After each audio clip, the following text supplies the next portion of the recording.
Bismillahirrahmanirrahim. Assalamu alaikum. I hope you all are fine and staying safe and happy. I am your Pakistan Studies teacher, Miss Farheen, and I welcome you all to your Pakistan Studies class.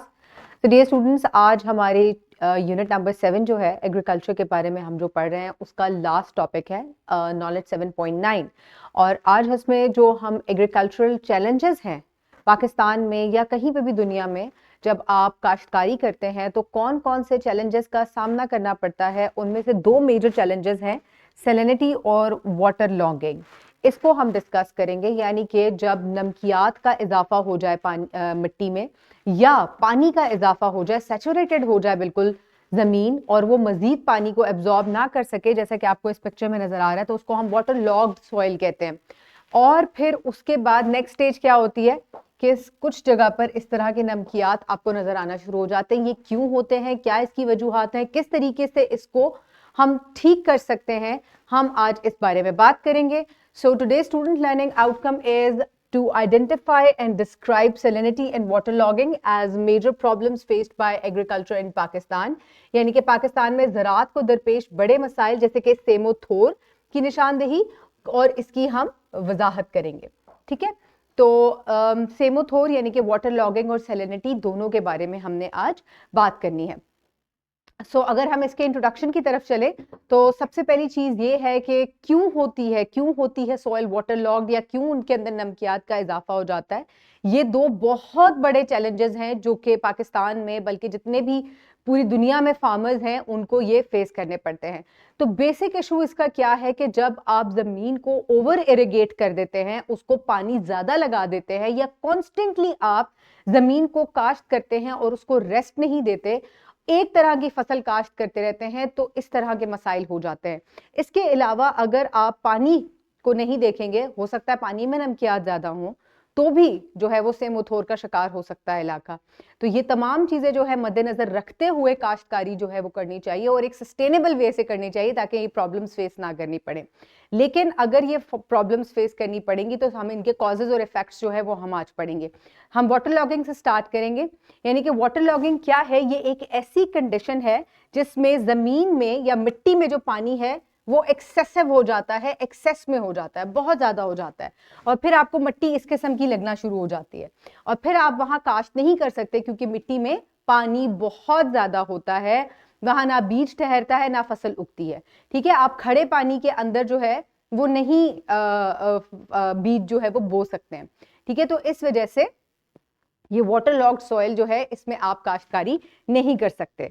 तो इसके causes क्या हैं? Over irrigation, जब आप पानी बहुत ज्यादा कर देते हैं। पुअर ड्रेनेज सिस्टम, यानी कि जब पानी जो है वो ठहर जाए और ड्रेन ना हो। और seepage from the canals also, यानी कि जो केनाल्स आपके खेतों तक या जो काश्तकार है उनके खेतों तक जो नहरें आती हैं वहां से भी अक्सर पानी जो है वो क्या होता है, वो लीक होना शुरू हो जाता है खेतों में, जिसकी वजह से मिट्टी जो है वो क्या हो जाती है, वो वाटर लॉग्ड हो जाती है, उसके अंदर पानी ठहर जाता है, पानी सैचुरेट इतना हो जाता है उसके अंदर कि अब वो मजीद पानी अपने अंदर जज्ब नहीं कर पाती। ठीक है, अब उसकी वजह से क्या होगा? Wilting of crops, yellowing and crop death. ठीक है, अब ये क्या होगा कि इसकी वजह से आपकी क्रॉप्स जो है वो बेबी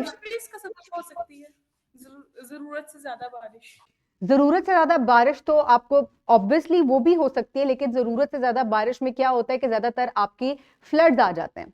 ऐसा ही होता है ना कि वो सैलाब का बायस बनते हैं, उनमें फिर ये भी हो सकता है कि वो लॉन्ग टर्म फ्लड्स भी हो सकते हैं और वो फ्लैश फ्लड्स भी होते हैं। फ्लैश फ्लड्स क्या होते हैं? जो कि बहुत थोड़े वक्त में जब पानी बहुत ज्यादा सरफेस रन ऑफ हो जाता है और वो फिर आपके खेतों में और जगह जगह घुस जाता है, तो उसको आप फ्लैश फ्लड कहते हैं। तो उसमें तो आपकी पूरी की पूरी फसल जो है वो बह जाती है। ठीक है, खड़ी फसल बह जाती है, उसके अंदर गिर जाती है फसलें, तो उससे वाटर लॉगिंग का इशू हो सकता है। लेकिन ज्यादातर वाटर लॉगिंग क्यों होती है? जब आप अपनी मिट्टी को ओवर इरिगेट कर देते हैं, उसको जरूरत से ज्यादा पानी लगा देते हैं। बारिश का नतीजा भी हो सकता है, लेकिन ज्यादातर उसके कुछ जो बुनियादी हिस्से हैं वो यही हैं कि जब आप मुसलसल काश्तकारी एक जगह पे करते रहें, एक जैसी फसल उगाते रहें, तो वहां पे न्यूट्रिएंट्स भी कम हो जाते हैं, सॉइल वाटर लॉग भी हो जाती है। तो इन चीजों का हमें जो है वो कुछ ख्याल रखना चाहिए। और फिर उसके बाद क्रॉप फेलियर हो जाता है। और नेक्स्ट स्टेप क्या है? सैलिनिटी क्या होती है कि जब मिट्टी के अंदर सॉल्ट्स या नमकियात जो हैं वो ठहर जाएं, एक्यूमुलेट हो जाएं, उनका इजाफा हो जाए, तो आपको मिट्टी के ऊपर जो है वो नमकियात नजर आने शुरू हो जाते हैं।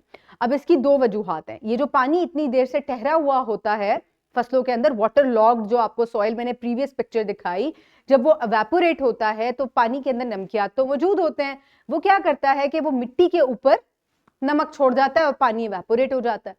तो उसकी वजह से ये देखिए, ये कैसी आपको मिट्टी लग रही है कि इसके ऊपर बिल्कुल नमक जो है वो ठहरा हुआ है। अब इसका क्या, इसकी वजूहात हो सकती है? Irrigation with poor quality water and also rise of the water table, यानी कि पानी का ज्यादा होना, अगेन वाटर लॉकिंग होना, या फिर आप ऐसा पानी लगाएं जिसमें नमकियात पहले से ज्यादा है। कुछ होता है ना, कुछ जगह पानी ऐसा होता है, खारा पानी होता है जहाँ का, उसमें क्या होते हैं, उनमें नमकियात ज्यादा होते हैं।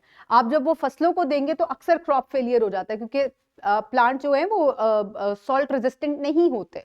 तो अगर कोई फसलें ऐसी हैं जो कि सॉल्ट रेजिस्टेंट हैं और वो सलाइन कंडीशन में ग्रो कर सकते हैं, तो वो तो ग्रो कर जाएंगी, but not all the plants, right. तो ये कुछ वजूहात हैं कि या तो पानी एवेपोरेट हो जाए और पीछे जो है वो नमकियात बच जाए, और उसके अलावा आप ऐसा पानी फसलों को लगाएं जो कि ऑलरेडी सलाइन है, उनमें नमकियात का जो तनासुब है वो ज्यादा है, तो फिर उससे क्या होगा, सेलेनिटी का कॉज बनेगा वो। अब उससे इफेक्ट क्या होता है कि उससे क्रॉप्स डैमेज भी होती हैं और मिट्टी के अंदर भी क्या होता है, नमकियात बढ़ जाते हैं। और आगे उसके क्या वजूहात हैं, अब नमकियात ज्यादा होने की क्या वजूहात हो सकती है, इनको दोनों चीजों को हम देखते हैं। अब जब सैलिनिटी और वाटर लॉगिंग हो जाता है तो इसके बहुत सारे नेगेटिव इंपैक्ट्स हैं। सबसे पहले तो क्या है कि salinity and water logging can reduce the crop yields by making it difficult for the plants to absorb and water and nutrients from the soil. अब जब मिट्टी के अंदर नमकियात इतने ज्यादा हो जाते हैं तो ना वो पानी को एब्जॉर्ब कर पाता है, ना वो इंपॉर्टेंट न्यूट्रिएंट्स प्लांट्स जो है वो इससे एब्जॉर्ब कर सकते हैं, तो ultimately it leads to crop failure, और क्रॉप्स को डैमेज भी करता है, उनको विल्ट भी कर देता है, और उससे येलो भी हो जाते हैं plants. Salinity and waterlogging can lead to the loss of land for agriculture. If the soil becomes too saline or waterlogged, it may no longer be suitable for crop production. और अक्सर आप कभी ज़राई इलाके में जाएं तो आपको बहुत बड़ी बड़ी ज़मीनें इस कंडीशन में नज़र आती हैं, सलाइन हुई भी नज़र आती हैं, छोड़ी हुई होती हैं, लोग वहाँ काश्तकारी नहीं करते, बिग बिग बहुत बड़े बड़े रकबे जो है वो छोड़ दिए जाते हैं, क्योंकि वहाँ क्रॉप्स ग्रो ही नहीं करती। अब क्या आपको लगता है कि इसका कोई ट्रीटमेंट है इन दोनों चीजों का, या जमीन एक दफा खराब हो गई तो बस वो खराब हो गई, अब वो इस्तेमाल ही नहीं हो सकती, नाकाबिले काश्त हो चुकी है वो? What do you guys think?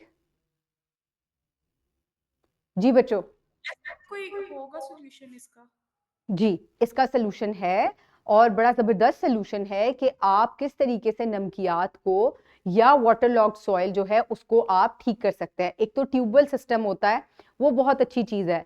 आप वो अगर फसलों के अंदर लगाया जाए तो वो पानी को, उसके फ्लो को कंट्रोल करता है।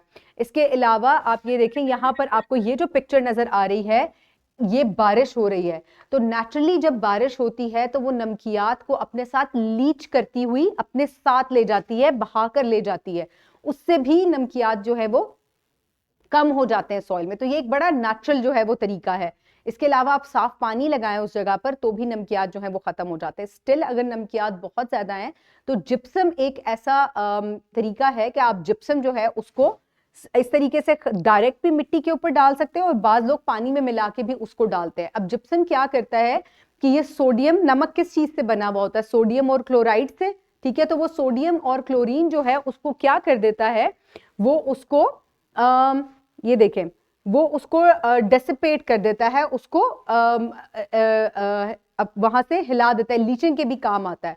और उसकी वजह से क्या होता है, फिर उसकी वजह से जमीन की जो एब्जॉर्प्शन है पानी की और न्यूट्रिएंट्स की, वो बेहतर हो जाती है, और नमकियात जो है वो आहिस्ता आहिस्ता मिट्टी में से कम होने शुरू हो जाते हैं, और वो ग्रोथ के दोबारा काबिल, या ज़राअत के दोबारा काबिल, काश्तकारी के दोबारा काबिल बनाई जाती है। तो ये वो कुछ ऐसे तरीके हैं जिनकी वजह से जिनको आप ट्रीट कर सकते हैं। केमिकल ट्रीटमेंट भी हो सकता है, जैसे कि जिप्सम को फैलाना, इसके अलावा आप पानी से भी इसको कर सकते हैं, नेचुरल तरीके से रेनफॉल से भी ये ठीक हो सकता है। तो ये वो कुछ ऐसे तरीके हैं जिनकी मदद से आप दोबारा से जमीन को काबिले काश जो है वो बना सकते हैं। लेकिन ये बड़े जो है वो आम है ये वाले मसाइल, और ये अक्सर फार्मर्स को जो है वो फेस करने पड़ते हैं। और इसका बेहतरीन तरीका ये है कि सस्टेनेबल तरीके से अपनी खेतों को पानी दें और ख्याल करें कि ना वो ओवर इरिगेट हों और पानी हमेशा फसलों को साफ सुथरा दिया जाए, ना कि आप उनको खारा या ऑलरेडी सलाइन वाटर प्रोवाइड करें, जिसकी वजह से आपकी फसलें जो है फिर क्या होगा, क्रॉप यील्ड कम हो जाएगी या बिल्कुल खत्म हो जाएगी। तो ये कुछ ऐसे तरीके हैं। इंशाल्लाह कल के लेक्चर में हम क्या करेंगे, हम पूरे जो चैप्टर की एक्सरसाइज है उसको हम रिवाइज करेंगे। आज का आपका होमवर्क ये है कि आपने चैप्टर को एक दफा रीड करके आना है ताकि कल आप मेरे साथ एक्सरसाइज जो है उसको सॉल्व कर सके। आज के स्टूडेंट लर्निंग आउटकम का जो क्वेश्चन बैंक है वो इसी चैप्टर के साथ जो है या इसी लेक्चर के साथ नीचे अटैच हुआ होगा लिंक में। आपने उसको जरूर प्रैक्टिस करना है। उसमें शॉर्ट क्वेश्चंस भी हैं, मल्टीपल चॉइस क्वेश्चंस भी हैं और लॉन्ग क्वेश्चन भी हैं। तो डू सॉल्व इट और प्लीज जरूर एक दफा रीडिंग करके आइएगा बुक की, ताकि हम कल एक्सरसाइज को कंप्लीट कर सकें। Have a great day. और अगर आपका अभी भी कोई क्वेश्चन है तो प्लीज डू आस्क इट, ताकि फिर मैं लेक्चर को वाइंड अप करूं। वाटर लॉगिंग और सैलिनिटी से रिलेटेड अगर किसी बच्चे का कोई क्वेश्चन है ऑनलाइन। जी मैम क्या टाइम टेबल चेंज हुआ है आज? नहीं क्या टाइम टेबल चेंज हुआ है? नहीं बच्चे, चेंज नहीं हुआ। ये फर्स्ट लेक्चर जो है वो पाकिस्तान स्टडीज का ही होता है। नो मैम, टाइम आप इस टाइम पे लेक्चर स्टार्ट होता था तो आज जल्दी हो गया था। वो चले आज के लिए स्पेशली थोड़ा सा हुआ है, लेकिन आप लोगों ने अच्छा किया कि आप लोगों ने ज्वाइन किया हुआ था। लेकिन अदरवाइज जो आपका टाइम टेबल है उसी को फॉलो किया जाएगा। Otherwise there are no changings. ठीक है, चलिए स्टूडेंट्स, इंशाल्लाह हम कल मिलते हैं। Please do read out the chapter and have a great day. Thank you so much and अल्लाह हाफिज।